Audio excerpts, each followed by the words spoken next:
Now the US gets pulled into an all-out Iran-Israel war, viewers. What does Donald Trump, in fact, stand to gain from this? Well, this is not a prediction, and it most certainly ain't a plan, but it's a scan of the potential motivations a second-term Trump admin might very well consider. So buckle up.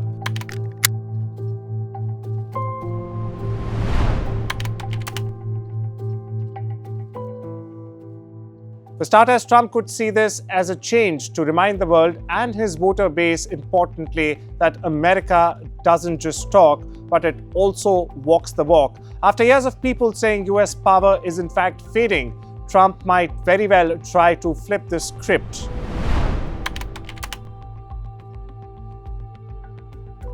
Meanwhile, if you did not know, he has already moved the embassy to Jerusalem.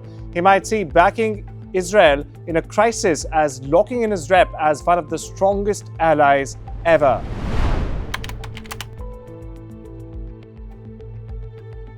Now, this might sound cold, but the American defense industry, its war machine, actually booms during conflict. Now, Trump could pitch that as a good for the economy, manufacturing, contracts, jobs, you name it, all wrapped in an America First bow.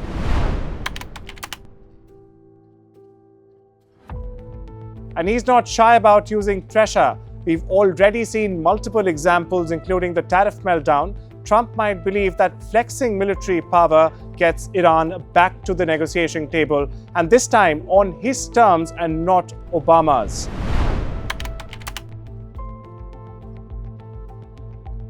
Taking a hardline approach could be Trump's way of erasing Obama-Biden-style diplomacy, less handshake and more hammering.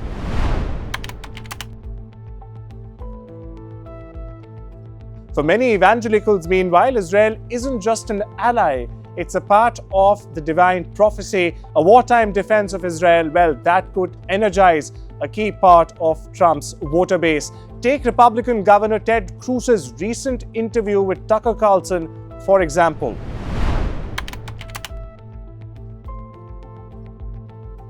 How could we not possibly mention that historically war boosts approval ratings? Now, Trump might bet the conflict could unite a divided country, or at least distract them from the legal drama and the political chaos that has in fact ensued since the 20th of January this year.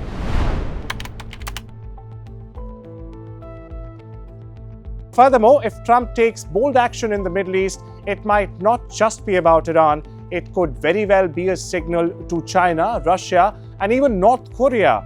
And that message would clearly be not to don't test him.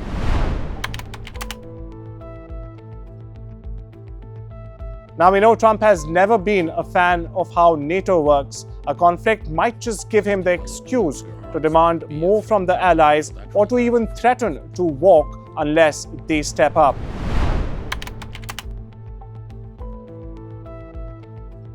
And finally, it all boils down to one's legacy, does it not?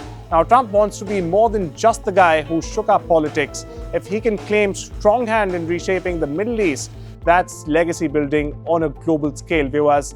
Now, viewers, this is just a scan of the possible moves. As we informed you at the beginning, it is definitely not a playbook. Meanwhile, war brings real risks, escalation, lives lost, economic chaos, and of course, a backlash back at home. None of this is simple. However, in the geopolitics of 2025, viewers, nothing is. Arjun, Samar, Mahendran for NDTV World.